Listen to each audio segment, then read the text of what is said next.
So, Bismillahirrahmanirrahim. Alhamdulillahi, wassalatu wassalamu ala Rasulillah wa ala alihi wa man wala mabad. Assalamualaikum warahmatullahi wabarakatuh. So, anong lecture ko? Doon yung kopya ko sa cellphone pala. So anyway, yung hadith na yun yung dahilan kung bakit lagi yun dinidiscuss ng mga ulama, ng mga ustad, ng mga alim. Kasi nga, tinuturo sa'yo, paano mo maintindihan lahat ng Islam sa sobrang dami. Hindi mo naman ma-memorize lahat eh. Di ba? So ngayon, para malaman mo anong dalil, ito yung dalil galing sa hadith ni Imam An-Nawawi rahimahullah. Okay, si Imam An-Nawawi rahimahullah ay Abu Zakaria. Ang pangalan niya ay si Abu Zakaria uh, Yahya ibn Sharaf, pangalan niya. At nakatira siya pinanganak siya noong 1733. 1233. So, 1233, ano ngayon? 2026, di ba? So, 2026 minus 1233. Nasa 700 years yun. Di ba? Ilang years yun? So, huwag na kayo mag-minus.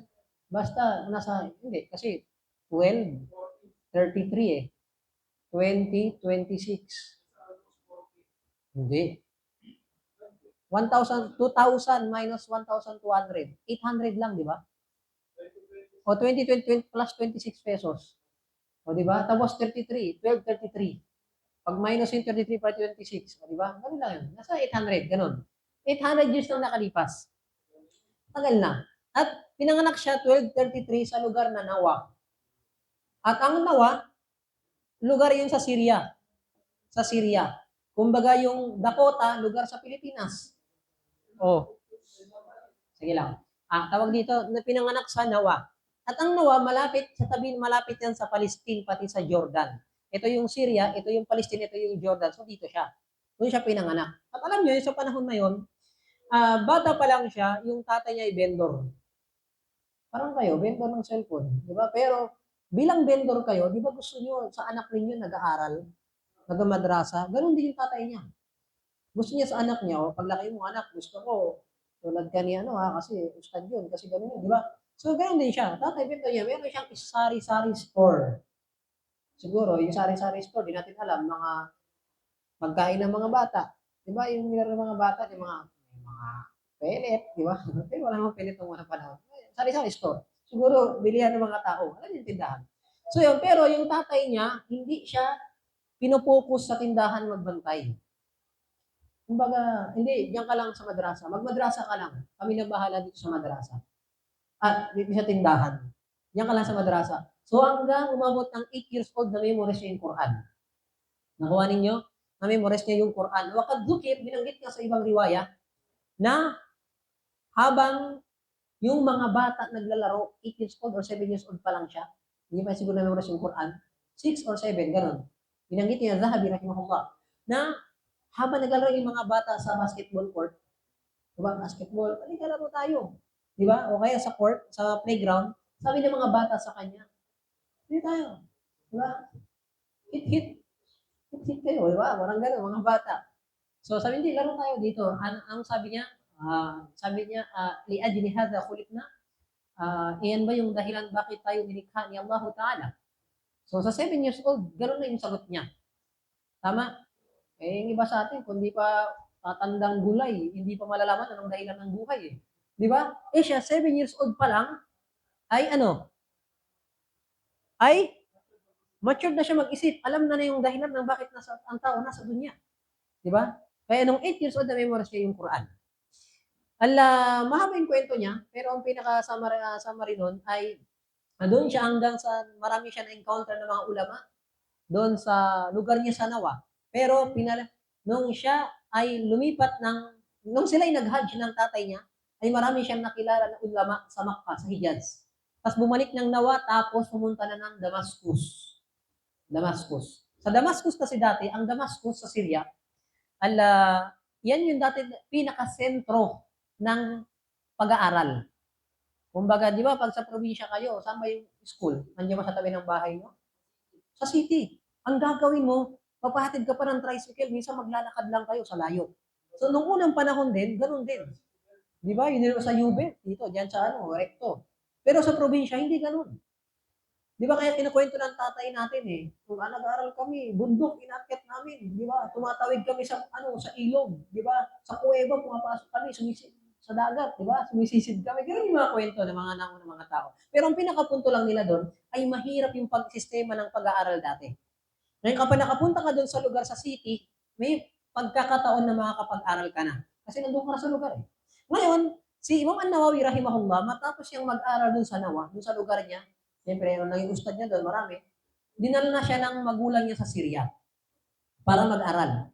Doon sa Syria, mahabang panahon siya nag-aral doon. Sa nakalimutan ko yung tinatawag na madrasa. Pag sinabi madrasa kasi university. Tama? Pag sinabi madrasa ay school o university. So doon siya nag-aral sa Damascus. Ang Damascus, pinaka-center dati yan ng Islam ng pag-aaral. Nakuha ninyo? Ngayon, bakit tumatawa ka? Sabog ka. Papaluin kita ng mic. Matigas to. Natikman mo na ba yung mic? Doon sa Syria, sa Damascus. Hanggang siya ay nakapag-aral ng mahabang panahon. Hanggang nakita ng mga tao yung kanyang pagiging genius. Kasi genius siya. Nakuha niyo yung genius, sobrang talino niya. Lahat ng mga subject ay minimorize niya. And then doon, pagdating doon, ay nagkaroon ng fitna kasama yung governor o yung mayor ng Damascus. Kasi nga, ang nangyari dati, panahon na yun kasi, ang mga Muslim ay sinasakop sila ng mga Chinese o yung mga Mongolian. Alam niyo Mongolian? Hindi Mongoloid ha? Mongolian. Alam niyo Mongolian?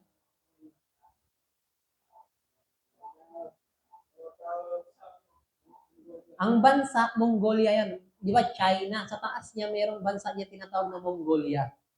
So yung Mongolia, sinakop niya yung China. Sa nakuha niya na yung China, malaki yung China. Hanggang naging makapangyarihan sila, sinakop nila lahat ng mga lugar ng mga Muslim. So sa panahon na yun, nabuhay si Imam An-Nawawi rahimahullah. Nakuha ninyo? Kaya nangyari, naging obligado sa gobernador ng Muslim o sa mayor na kailangan hingian ng ambag. Si Dennis, yung ambag mo kasi lalaban tayo sa Mongolia. Tama? Ikaw, Alex, ambag mo. Kasi kailangan natin bumili ng armas. Di ba? Kasi pinapatay tayo. Ganun nangyari. Pero naging mahirap sa mga Muslim kasi sobra naman yung ambag namin. Di ba? Sahod namin 100, kukunin mo 95. Di ba? Ano na gawin sa 5 piso? Di ba? Kahit soft drinks, di abot yun. So doon nagalit si Anaway Rahimahullah na hindi niya matanggap sa governor na bakit naman ganyan? Hindi na makatarungan. Alam naman namin na obligado na tumulong ang isang tao sa jihad. Pero hindi naman makatarungan na lahat kukunin mo. Kung ititira mo sa amin, halos wala na. Tama? So, ano nangyari? Mahabang kwento hanggang sa pinaalis siya sa Damascus. Alis ka na lang dyan dahil mong reklamo. Di ba? Kapag dito, marami ka reklamo sa barangay, alis ka sa Dakota dahil mong sinasabi. Ibalik ka sa ibang barangay. Di ba? So, ano nangyari? Bumalik siya sa lugar niya sa Nawa. Pagdating sa lugar sa Nawa, doon niya na ginawa yung iba't ibang maraming libro. Yung Riyadus Salihin na libro, yung Al-Adhkar, yung Ar-Rawda, at yung Arba'in Nawawi, yung 40 na hadis. At marami siyang mga nagawang libro. At yun, ang mga libro niya ay halos walang naging kapantay na mga ulama sa paggawa ng libro. At bihira lang makagawa ng libro. Isipin mo, hindi ka makasulat si Alex ng isang hadis. Di ba? Mahirap. Paano pa kayo yung Riyadus Salihin? Ang dami ng hadis na yun. Di ba? Tapos paano malalaman nang wala kang kahalintulad yung gawa mo? Di ba? Pasiguraduhin mo, pag vendor ka, baka yung tininda mo, nabenta na yan doon. Di ba? Yung pa kaya, nasiguraduhin mo yung gawa mo nang walang kahalintulad at mapagkatiwalaan ka ba sa kaalaman. Di ba? So, ganoon nangyari sa kanya hanggang sa sinasabi ka ng mga ulama na siya ay puro pag-aaral lang. Kadzakar, binanggit niya sa classmate niya na napapansin niya na parang bihira ka lang kumain. Kasi hindi, alos bihira lang siya. Binabanggit ng ulama na siya ay zahid. Ang zahid na wala siyang pagnanasa sa dunya. Kagustuhan. Kung kinukuha lang niya yung mga bagay na ano lang yung sapat para mabuhay siya. Ang zuhud yun. Di ba? Hindi ko kailangan ng, kung makagamit ko yung 3210 na Nokia, makatext lang ako, okay na. Hindi ko kailangan ng iPhone 17. Di ba? Ang mahalaga makatext lang, okay na. So, zuhud. Di ba? So, pero hindi mo iniiwan yung mga pangangailangan mo. So, ganun nangyari. Ganun siya. Hanggang nga binanggit ng classmate niya na, bakit parang hindi ka kumakain? Di ba? Paano ka magkakaroon ng lakas mag-aral kung hindi ka kumakain? Di ba? Anong sabi niya? Hindi naman sabi niya nakukuha ang lakas ng pag-aral sa pagkain eh. Saan ba nakukuha? Anong sabi niya? Sa Husnun niyya wa quwwatul azima. Dapat maganda yung niyat mo at dedicated ka sa pag-aaral. Doon nakukuha ang pag-aaral, hindi sa palakas ng kumain. Yung iba nga dito, lakas kumain, pero tamad. Di ba? Ayaw makinig. Di ba? Pero kain ng kain, kapalan niya ng soft drinks. 2 bote pa. Tapos nakatago pa yung isang bote sa ano niya, ngala-ngala niya. Pero tamad.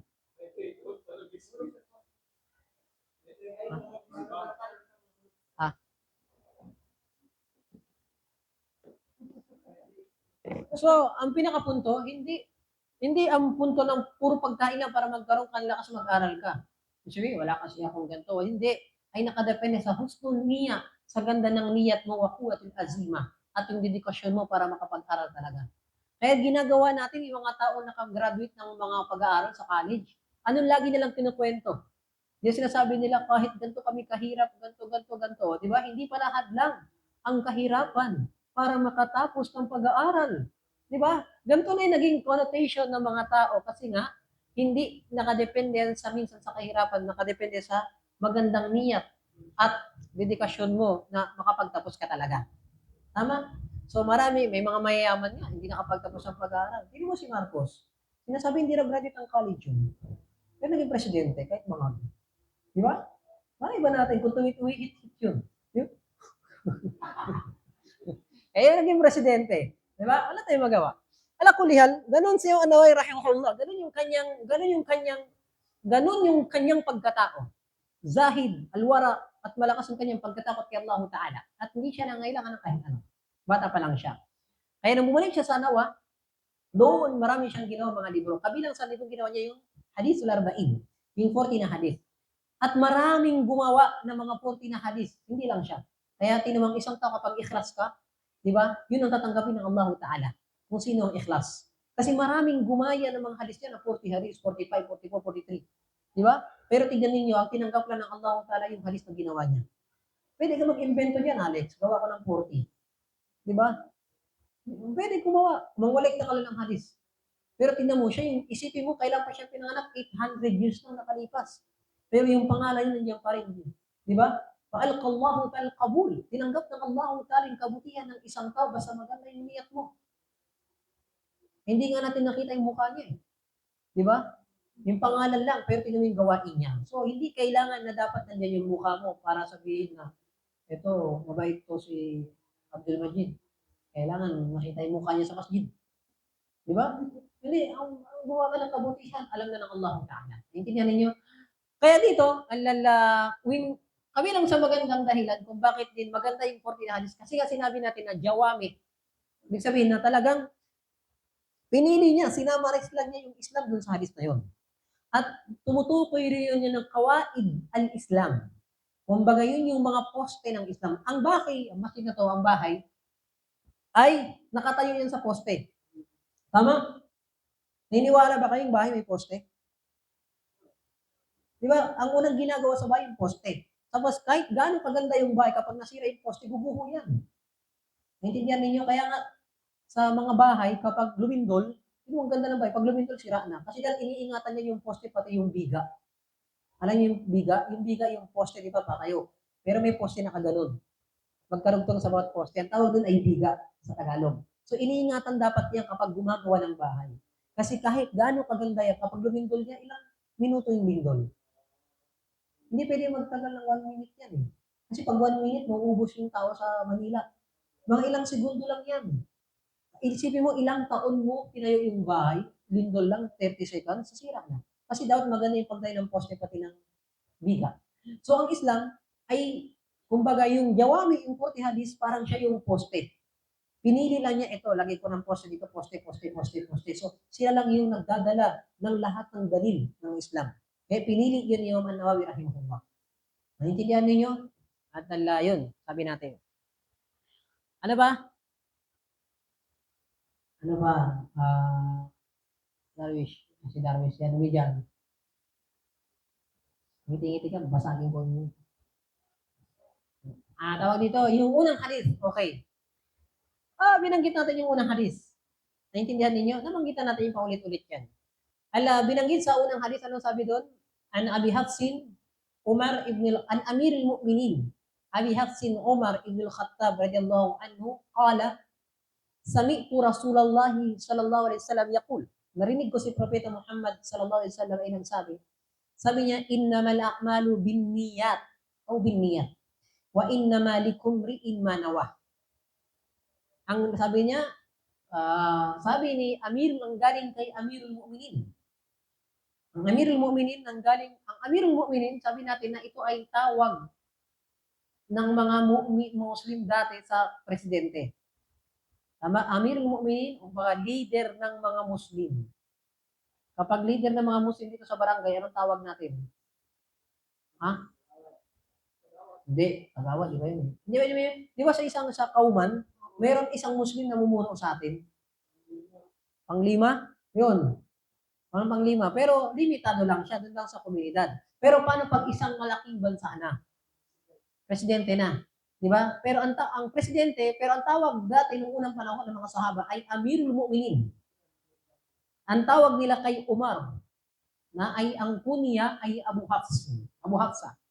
Na si Hafsa ay anak niya, na babae na asawa ng Rasulullah. At Abu Hafsin, tatay ni Hafsa. Kasi ganun dati yung kunya, nickname ng mga Arab. Kapag kung sino yung anak mong panganay, yun itatawag sa'yo. Kasi kapag close na kayo ni Dennis, ano tawag kay Dennis? Miss. Diba? Kasi nga, magkilala na kayo eh. Shortcut. Bilang, kasi malapit na kayo, close na kayo. Yung mga Arab, ginagamit nila Abu Hafs. Kung sino yung panganay mong anak, yun ang itatawag sa'yo. Abat, ako, panganay kong anak si Yunus. O, Abu Yunus, tatay ni Yunus. Ganun yung mga Arab bilang pagrespeto sa kanila. Nakawa ninyo. At tinawag siya na Abu Hafsin. Tatay ni Hafsa. At ang pangalan ng tatay ni Hafsa, Umar ibn al-Khattab. Si Umar ibn al-Khattab. Radiyallahu anhu. Tama? At si Umar ibn al-Khattab, siya yung nagsabi na sa hadith. Sabi niya, sami'tu Rasulullah.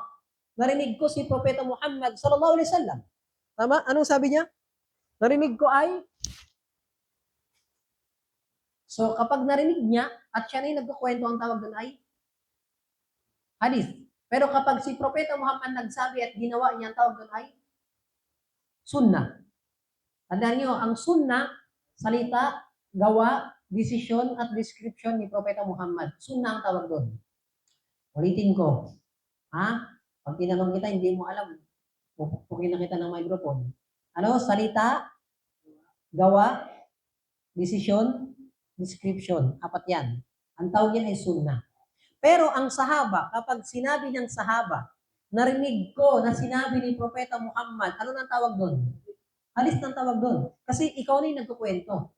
At kasi narinig mo si Propeta Muhammad nagsalita. So kapag nagsalita si Propeta Muhammad, ang sinabi niya ay sunnah. Naiintindihan ninyo? Ganun yun. Ganun lang yung pabilis lang, mayroong intindihan ninyo. Kaya sabi niya, sami'tu Rasulullah, narinig ko si Propeta Muhammad sallallahu alaihi wasallam. Anong sabi niya? Innamal a'malu binniyat. Innamal a'mal. Ang lahat, sabi niya, ng gawain. Tama? O walang gawain na gagawin ng isang tao maliban na lamang binniyat ay sa pamamagitan ng kanyang niyat. O dapat siya ay magniyat. Naintindihan ninyo? Wa innama likulli imri'in ma nawa. At mapapas sa kanya, sa isang tao, ano man ang kanyang pinagniyatan. Naintindihan ninyo? Ngayon, para maintindihan nyo lalo, nagbigay si Propeta Muhammad ng halimbawa dito. Sabi niya, "Faman kanat hijratuhu ila Allah wa rasuli." Sino man sa inyo naghijra para kay Allah, yung kanyang niyat para kay Allah at para kay Propeta Muhammad, fahijratuhu ila Allah wa rasuli. Ang kanyang hijra ay para kay Allah at para kay Propeta Muhammad. Mapaliwanag natin mamaya yan. Waman kanat hijratuhu lidunya, at sino man naghijra ng para sa makamundong bagay, fahijratuhu ila ma hajara ilay. Ay ang kanyang pinaghijra, ang hijra ay lilipat ka ng lugar. Ayan. Sino man lumipat ng lugar, ng kanyang niyat doon, dahil sa isang chicks, kaya ka pumunta sa isang lugar na yun, di ba? May hinahabol ka, chika bebe, di ba? Fahijratuhu ila ma hajara ilay. So ang hijra mo ay kung ano pinagniyatan mo. Tama? Yun. Ngayon, yung nagbigay ng riwaya na yun, si Umar bin Khattab radhiyallahu anhu, ay kabilang sa mga ulama ng mga sahaba at kabilang sa mga tanyag at kilalang sahaba ni Propeta Muhammad. Min kibar, sinasabi nga, min kibari as-sahaba, kabilang sa pinaka tanyag na sahaba na kasama ni Propeta Muhammad sallallahu alaihi wasallam. At kabilang sa ulama ng sahaba at kabilang sa waqad taraka, nag-iwan siya ng malaking impact sa umma ng Islam. Kasi nga, naging presidente siya. At sahaba, at alim pa. Di ba? Guwapo pa, mayaman pa. Di ba? Eh sa atin dito. Di ba? Si Dennis, wala nang pera. Di ba? Oo, di ba? At least may itsura. Di ba? Mahirap kung wala ka ng pera, wala ka pang itsura. Di ba? Pero yung sahabar law anhum, lalo si Umar bin Khattab law anhum, ay yung kanyang personality ay napakalakas ng kanyang personality. Nakuha ninyo? Si Umar bin Khattab law anhum, ay taga Makkah, isang Quraysh. Doon din sa Makkah. At pinanganak siya, di ba, pinanganak ang Rasulullah after ng 13 years, pinanganak siya, saka siya pinanganak. So, 13 years old na mas panganay ang Rasulullah kay Umar. Tama? 13 years old, mas panganay siya, kay, mas panganay ang Rasulullah sallam, kay Umar bin Khattab law anhu, mas naunang Rasulullah na pinanganak. At siya ay lumaki sa Makkah. At kilala talaga siya sa panahon ng wala, hindi pa propeta si Propeta Muhammad. Kasi yung pamilya niya, si Khattab. Si Khattab yung tatay niya ay napaka-stricto. At lumaki siya ng ra'yal ganam. Nag-aalaga ng tupa ng kambing. Wa kana syadidun qalid. At napaka-tindi ng kanyang experience sa pag-aalaga ng tupa. Nakuha ninyo, halos kasi pa nag-aalaga ka ng tupa, mawalan ka ng sabar. Dalhin mo sa harap, pupunta sa likod. Dalhin mo sa likod, pupunta sa harap. Ganun ang tupa. Kaya talagang matitraining ka sa pag-alaga ng tupa. Ganun yung mga Arab. Kapag nasubukan mo na ba na walang internet, isang araw, siraan ka ng ulo. Ano pa kaya, doon ka sa gubat, mag-alaga ka ng tupa, wala kang kausap. May pagbalik mo sa Manila, ano, di ba? Ganun na yung lengguwahe mo. Kasi kausap mo mga tupa lang. Doon nga wala kang kausap, hindi na kaya ng pag-iisip mo, di ba? So, kaya matindi yung tarbiya sa kanila ng mga Arab. At ang sistema dati ng pag-aaral ng mga tao ay pupunta sila sa mga bulubundukin, sa mga probinsya para matuto sila ng Arab, ng salitang Arab. Kahalintulad natin, kapag pinanganak sa Manila, inuuwi yung bata. Kasi para hindi niya malimutan paano magsalita ng Siamal, pati ng Badyaw. Diba? Sige, uwi ko to para pag lumaki siya, marunong pa rin siya ng Siamal kahit saan pumunta. Diba? Pagdating sa Manila, diba? 2 piso lang. Diba? Kaya kahit magtagalog siya na, malakita mo na Siamal pa din. Diba? Kaya makikita mo kahit matanda na dito kasi bakit? Yung lingwahe nila, doon ang kinagisnan nila sa probinsya. Yung mga Arab ganun din. Para makuha nila lingwahe ng Arab, doon sila sa mga tinatawag na mga Baduin. At si Umar bin Khattab sobrang galing niya sa pasaha, sa magsalita ng Arab. Umabot sa punto na magaling na siya gumawa ng shi'ir, ng tula. Kasi ang mga Arab, pag magaling na sa Arab, gumagawa na sila ng tula. Di ba? Meron nga sa atin sa probinsya, di ba, yung parang kumakanta. Di ba yung parang kanta na tula pero nangaasar? May ganun yun. Di ba? Kaya makita mo yung lingwahe, ay ganun, kahit tumanda na sa Manila. Pero kapag nauna siyang lumaki sa probinsya, yung lingwahe nandun pa rin. Kaya isang araw, meron dito sa mga nag-away dyan, malapit sa kapitbahay na, yung mga Badyaw. Pareho silang Badyaw. Na yung lingwa, yung accent nila nandun pa rin. Nung sabi ng isa sa kanya na, hindi ka nakapunta ng Luneta. Pinagumalaki yaman Luneta. Ako nakapunta ko ng Luneta. Alam mo na yung Pinubulawan. Di ba? Kaya ganun yung lingwahe nila. Nakulihal, hindi pa rin nawawala sa isang tao yung accent niya na kung ano yung kinagistan yung lingwahe ng kanyang lugar. Yung mga Arab ganun din sa kanila. Wa Umar kad ta'allam, natuto si Umar bin Khattab anhu ng pasaha, ng lingwahe ng Arab. Tama? At ang lingwahe ng Arab kabilang sa pinakamayaw sa kanila yung mga Quraysh. Nakaintindihan nyo kasi yung Quraysh, kapag doon ka lumaki, Abdul Majid, sa lugar ng Quraysh, ay bihasa ka sa pagsalita ng Arab. Kasi ang Quraysh ay siya yung naging sentro ng mga Arabo sa buong Arab. Kasi nandun yung Kaaba. So lahat ng mga iba't ibang mga tribo sa Batangas, Pampanga, Olongapo, Zamboanga, pupunta ng Manila kasi yung Manila yung sentro. Di ba? Nandito yung kabuhayan. Bibili ng cellphone dito, ng motherboard, dadalhin sa Olongapo. Di ba?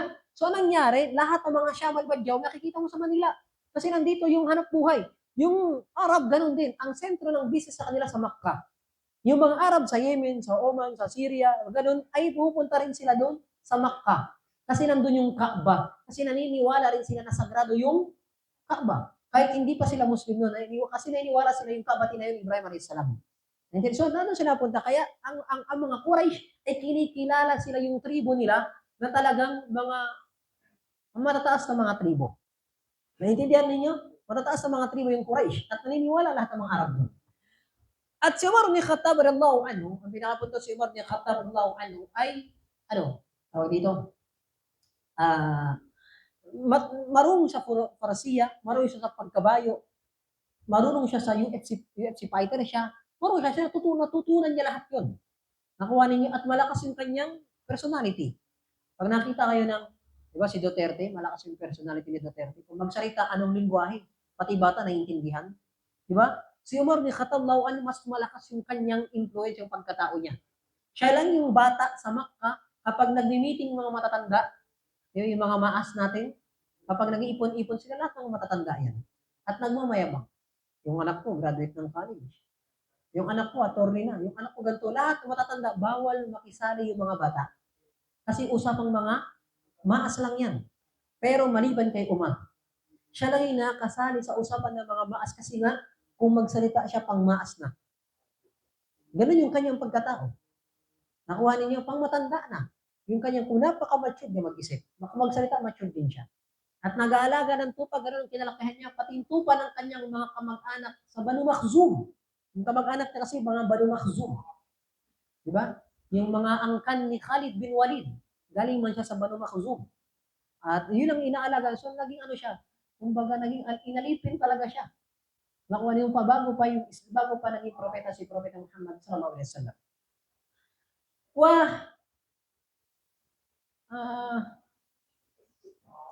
Ano man yan? Tawag dito, saan na ako? Yung cellphone ko kasi nandun eh. Gusto ko basahin yung ano yun. Siyempre, di na memorize ang utak ko lahat. Ano pa ba? Walakin nurul Islam, pero nung dumating na yung da'wa ng Islam, syempre, lumantad na, kabilang siya sa mga Quraysh na mga ayaw kay Propeta Muhammad o ayaw sa relihiyon ng Islam. Pero alam niya si Propeta Muhammad mabuting tao. Kasi napaka-fair niya magsalita. Kumbaga, kasi Propeta Muhammad mabuting tao. Tama? Ang ayaw lang naman natin sa kanya, yung relihiyon niyang Islam.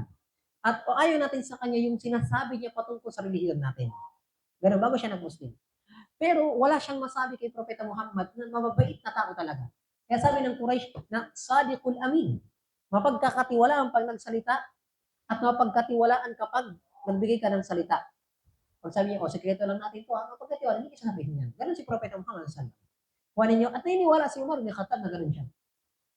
At kapag nagsalita, one time nga nagsalita in meeting yung mga maas ng Quraysh.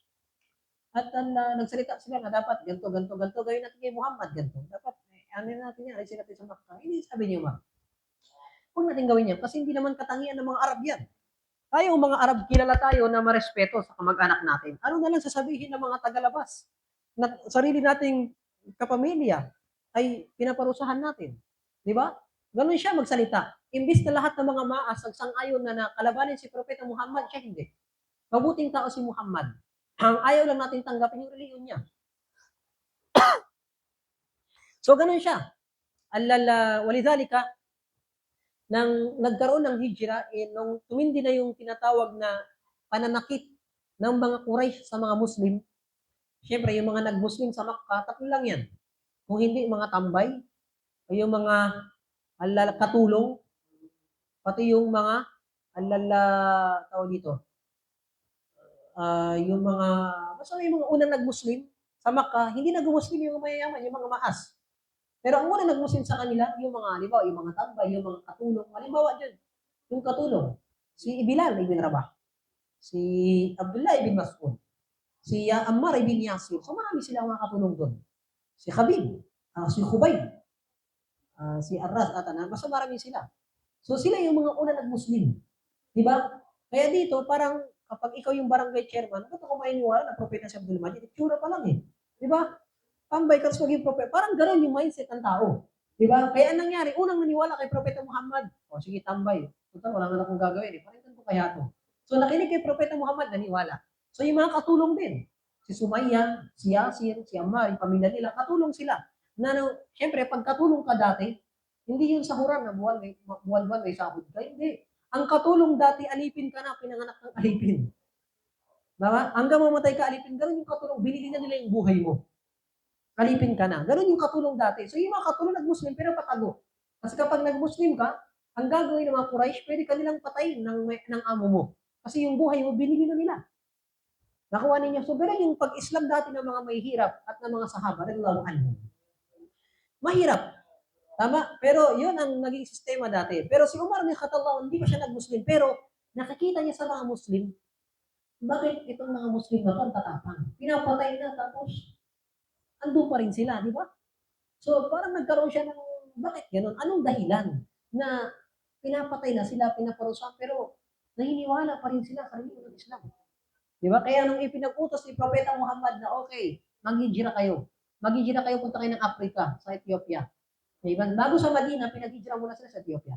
Tama? Hanggang sa nasalubong ni Ummi Abdullah, si Umar na kata sa daanan na, saan na kayo? Sabi ng isang sahabiya na yon na pinag-utos sa amin ni Propeta Muhammad na lisanin yung Makkah. Kasi hindi na namin kaya. Pinapatay na kami dito. Hindi na kami pinapabenta sa pagkain. Kung may tindahan niya, bibili, Muslim ka o bawal dito terorista. Ganun na sa Makkah nangyari sa kanila. Kumbaga, pag Muslim ka sa kanila, bawal ka bentahan. Eh, saan ako bibili? Eh, sa Makkah lang naman yung city dati. Di ba? Yun lang yung tindahan. O saan ako iinom? Wala. Ganun nangyari sa kanila. At pag Muslim ka, pwede kang pagtripan. Yung mga pag may sira ulo namatay, tadyakan nyo, di ba? Ganun ang ginagawa sa Muslim dati. Kapag ang Muslim, bugbugin nyo. Tapos walang pamilya. Di ba? So, walang makalaban. Ganun nangyari sa mga Muslim. Kaya nangyari, nilipat sila ng hijra sa Habasha. At nasalubong ni Ummi Abdullah, si Umar bin Khattab, lawan sa nila, saan ka kayo pupunta? Sabi niya, bilisanin namin yung Makkah na. Hindi na namin kaya yung pananakit ninyo sa amin. Na ano si Umar doon, syempre, bilang tao rin naman at matinong mag-isip, bakit kaya, ano kaya nangyayari? Diba? At bakit ganun nila tiniis na kaya nilang iwanan yung Makkah para kay Muhammad? Diba? Kumbaga ako, pupunta ka ng Quiapo, wala kang dalang brief. Diba? Wala kang toothbrush, wala kang pupuntahan doon, walang hotel. Di ba? Punta ka doon, tapos hindi mo alam kung sino pupuntahan mo. Ang hirap kaya nun. Di ba? So, paano nila natitiis yung ganung bagay na may bahay sila, maganda yung hanap buhay nila dito, vendor ka, may asawa ka, may anak ka, may tindahan ka. So, ano bang hinahanap mo? Ang gawin mo lang, huwag ka sumunod kay Muhammad. Mabuhay ka na lang dyan.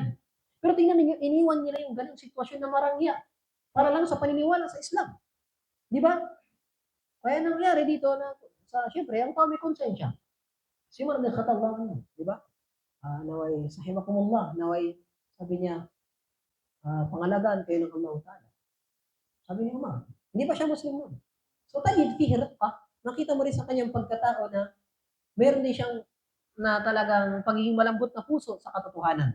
Kaya nga dito, nung nagdua si Propeta Muhammad sallallahu alaihi wasallam, Allahumma a'izz al-Islam bi ahbi rajulain.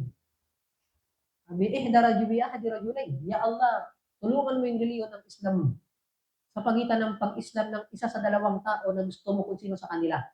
Si Abu Jahal o si Umar. Sino nag-Muslim? Doon nag-Muslim si Umar bin Khattab. Sa dua ni Propeta Muhammad sallallahu alaihi wasallam. Ay one time, yung kanyang pag-Islam, ito, di ba tayo nag-discuss sa hadith? Pinukwento ko pa lang sa inyo yung kwento niya, pero mahaba yung kwento niya kasi ang tagal niya ng ilang taon siya nabuhay tapos gusto yung isang oras lang kukwento ko. So, mahaba yung kanyang kwento, pero kukwento ko lang yung mga pulutan ng aral lang. Shortcut. Kasi ilang taon, 63, 62 years. Kwento ko sa inyo. Eh kahit si Omar dito, tingnan nyo, ayaw nang tumingin eh. So, gano'n nangyari. Hanggang sa nag-Muslim siya, alam yung kwento niya na nakita niya yung Suratul Taha na binabasa yung kanyang kapatid na si, nalimutan ko yung pangalan, si Fatima ata, na sa bahay niya at nakita niya, nagalit siya, anong binabasa mo na yan? Narinig niya. Hanggang sa Nung nakita niya na yun, binasa niya surat Taha, "Ma anzalna alayka al-Qur'ana litashqa illa tazkiratan liman yakhsha, tanzila mimman khalaqa al-arda was samawati al-ula ar-rahman al-arshi istawa," hanggang sa huling ayat. Ang nakita niya, iba kasi yung lengguwahe ng Arab. Marunong sila mag-Arabic, pero pagdating sa Quran, mas iba. Tama, mas mataas yung lengguwahe ng Quran. At hindi siya basta-basta salita ng Arabic na normal. Although marunong sila mag-Arabic, pero yung Quran, iba yung ayat niya. Iba yung Arabic niya, mas mataas pa.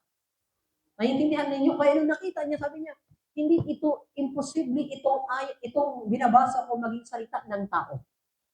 Ito ay salita ng Allah Ta'ala. Kaya syempre, hindi normal na lingwahe. Di ba? Kaya nangyari, kinuha niya yung espada niya, lumabas siya. Sabi ng kapatid, saan ka punta? Hanapin ko si Muhammad. Kaya natakot yung kanyang mga kapatid, sabi niya. Pero sabi niya, baka sabi niya, mag-Muslim siya. Pero yun, hanggang sa hinanap niya yung tinatawag na Arqam, sa Darul Arqam. Yung Darul Arqam, bahay yon na isang sahaba na ginawa niyang base, taguan ng mga sahaba kapag nag-aaral sila ng Islam. Siyempre, kapag makita nila yung madrasa, may madrasa na kanta, baka sirain nila. Kasi nga ayaw ng Quraysh sa mga Muslim. Pero meron isang bahay doon naging taguan ng mga sahaba. Darul Arqam ibn Arqam ang tawag doon. Sa bahay ni Arqam ibn Arqam. So ginawa niyang bahay niya na, sige dito kayo, para at least nagtatago tayo. At least kapag may pumunta dito, wala namang mangyayari kasi bahay ko to. Tama, so doon sila nag-aaral ng Islam. Hanggang sa sumugod si Omar doon, nagkatok siya. Hanggang sa nakita ng mga sahaba, si Omar, mutawahi siyang bisayt eh. May daladalang espada. Sabi ng mga tao. Sabi ng sa loob na, sabi ni nandun si Hamza, ng tito ng Rasulullah na matapang din. Gusto niyo, puta ng espada. 1v1 yung gusto niya. Ano hinanap niya dito? Si Hamza, matapang din siya. Tito ng Rasulullah. At kapatid niya sa pagkapanilit sa nanay. Buksan niyo. Hanapin natin. Ako bala dyan. Diba? Gusto niyo, di ba?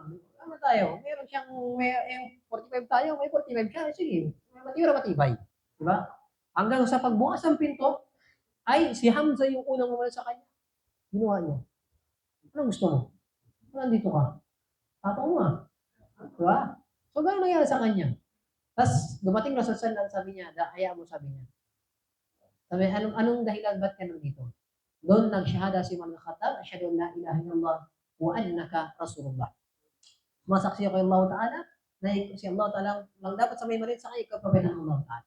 Hanggang sinabi ni Abdullah ibn Mas'ud anhu, lahat kaming mga sahaba nung nag-Muslim kami tago, sobrang takot namin. Lahat.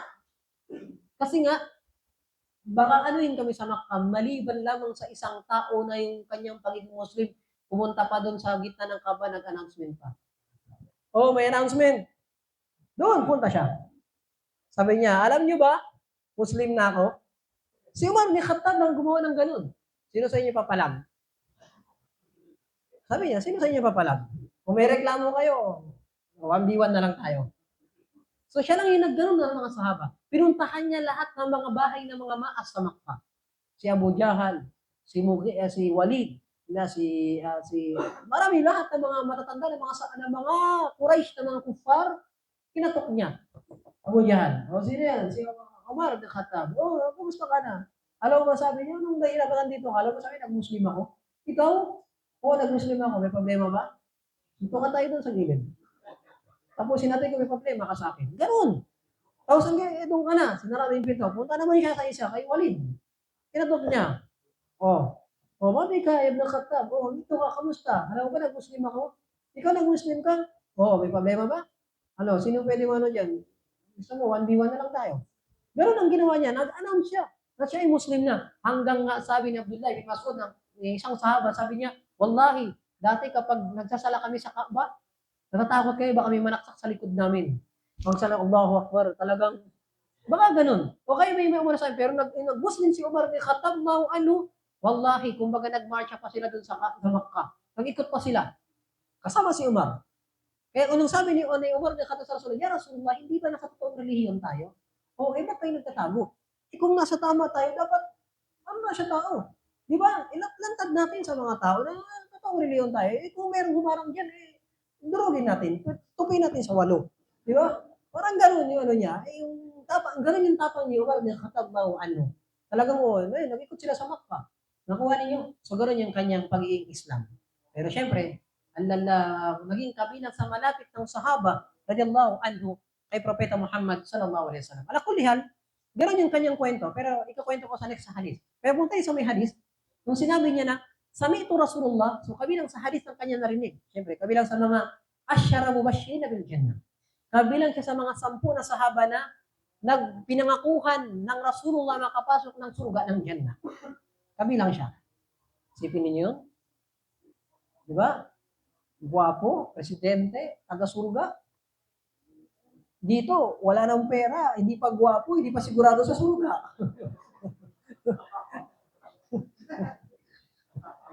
Sabi kayo, yun, masakit nun eh. Di ba? Hindi ka na guwapo, wala ka pang pera, hindi ka pa sigurado sa surga. Tapos wala ka pang posisyon, yun, naging presidente pa. Di ba? So, Allah musta'an. ونسأل الله تعالى أن يأتيك الله تعالى إن شاء الله tayo ay makapasok ng surga إن شاء الله. No, sabi niya, nasa mitro sa narinig ko si Prophet sallallahu alaihi wasallam, innamal a'malu binniyat, lahat daw ng gawain ay nakabase sa niyat, Wa innamal likulli man nawa, at lahat ng mga tao ay nakadepende sa kanilang pinagniyatan. Ano ibig sabihin nun? Itong hadith na to ay tinatawag na hadithun gharib. At ito yung tinatawag na sulu-sulu Islam. Ito raw ay 1/3 ng Islam. Ang Islam daw ay buo. Hatiin mo sa tatlo yan. 1/3, 1/3, 1/3. At kabilang daw sumasakop sa 1/3 ng Islam yung hadis na to. Bakit? Kasi patungkol sa niyat, sa puso. Hindi ba ang Islam dalawa? Ano yung Islam na dalawa? Yung sa paniniwala sa puso at gawain ng katawan. Tama? At yung pagsalita ng bibig, kasama sa gawain ng katawan yun. Pagsalita ng bibig, di ba? Kung ano yung nakikita, yung gawain ng katawan sa puso, so dalawa. At kabilang sa pundasyon ng gawain ng tao sa puso yung kanyang niyat. Kapag gagawa ka ng kabutihan, ano yung niyat mo dyan? Bakit mo ginagawa yan? Ginagawa mo ba yan para sabihin na mabuting tao ka? Di ba? O halimbawa, nagtitinda ka, Abdul Majid, bakit ka nagtitinda? Anong desisyon mo sa buhay mo? Bakit mo ginawa yan? Anong plano mo? Anong niyat mo dyan? Di ba? Kasi may niyat ka dyan eh. Ang niyat ko kasi para makakain pag uwi, makatinda, makabenta, mapadede yung anak ko, yung asawa ko, para makakain. Ganun, di ba? Niyat yun. Nakuha ninyo, pero itong hadis na to, itinatama ang ating puso sa tamang pamamaraan. Kaya sinasabi niya, sulusul Quran, sulusul Islam, 1/3 daw ng Islam na umiikot sa hadis na yun. Kaya nga, wala sa mga hadis, karamihan sa mga ulama, maliban na lamang ang kanilang mga hadis na uumpisa sa hadis na yun. Tama? Ngayon, itong hadis ay hadisong gharib. Hadisong gharib, ito yung isang riwaya. Ibig sabihin nun, nanggaling sa Rasulullah kay Umar, tapos sa isang tao lang. Isang tao lang yung nagbibigay ng kwento ng hadis. Normally kasi sa hadis, kapag may nangyari dyan sa court o dyan sa Dakota ng aksidente, ilan yung witness? Dami. Tapos yung witness, ang iba-iba yung kwento. Pero, meron silang kwento na isa lang. Halimbawa, nagbanggaan yung kotse. Dalawa. Ang kahit magkakaiba ng dahilan ng pagbangga, meron pare-pareho pa rin ang pangyayaring kwento nila. 10 nakakita, ang tao lang ay 10 riwayat. Tama? Ang Rasulullah sallam, normally maraming sahaba. So kapag nagsalita siya, dapat maraming riwaya. Kasi maraming nakikinig. Pero itong hadis na to, isa lang. Ang nakapakinig doon, si Umar lang ang nagbigay ng riwaya. Kaya tinatawag na hadisong gharib. Ito ang sinatawag hadisong gharib. Kasi isa lang riwaya. Nanggaling kay Umar ni Khattab anhu. Nakuha ninyo. Pero kahit pa ganun, ay binanggit ng ulama na itong hadis na ito ay sahih. Kasi binanggit ni Imam Bukhari wa Muslim. Bukhari wa Muslim. Basta ito ay hadithun sahih. Basta sa hadithun sahih yun. At alam ko hadith Bukhari wa Muslim yun. Nakuha ninyo? So ito ay hadith na katanggap hadithun sahih. Kasi yung sahih ay 100% ay legit. Diba pag kina-check mo yung iPhone, ito legit ba ito o made in China? Diba? Yung hadith ganun din. Kina-check mo lahat ng parte ng hadith. Kasi kung kina-check mo yung iPhone, pati yung charger pin, yung screen, kina-check mo yung kung legit lahat ng parte. Yung hadith, kina-check din lahat ng parte niya. Kung si Umar, i-check yung legit ba galing kay Umar, legit ba galing kay Bukhari, kay Muslim, legit ba ganito yung salita, narinig lang niya, na o legit ba na siya yung nagsabi. Yun ang correct yan. Tinitingnan niyo kung yung authentication ng hadith. Naiintindihan ninyo? Ngayon, sabi dito na inna malakmalu bin niyat, lahat ng gaway nakadepende sa sa sa sa niyat ng isang tao. Naiintindihan ninyo? So, ibig sabihin nun ay halala, ano ibig sabihin nun?